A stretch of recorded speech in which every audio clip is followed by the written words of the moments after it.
Gideon v. Wainwright is an important Supreme Court case established in 1963 about how your Sixth Amendment rights apply to the states.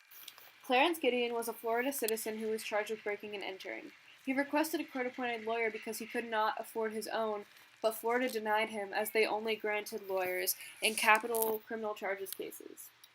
Basically, Gideon didn't have that much money, and lawyers costed a lot of money, but the state of Florida didn't think that his case merited the amount of money that they would have to spend appointing a lawyer to him, because they only reserved that for capital cases.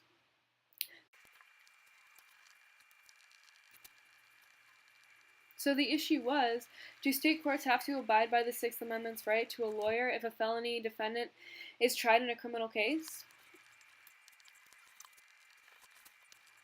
Now, while there are a lot of other rights protected by the Sixth Amendment and 14th Amendment, in this video I'm just highlighting the ones that are specific to the Gideon v. Wainwright case. So in the Sixth Amendment we have the Assistance of Counsel Clause, and in the 14th Amendment we have the Privileges or Immunities Clause. Luckily, the Supreme Court granted Gideon his rights as they decided he wasn't given a fair trial because he wasn't given a right to counsel. Why?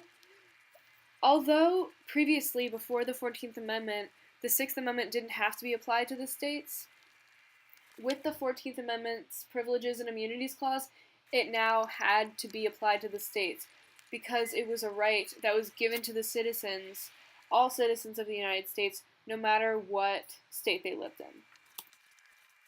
Thank you for watching, and I hope now you better understand why this case is so important to us as citizens of the United States. It gives us the right to a fair trial, even if we don't have a lot of money.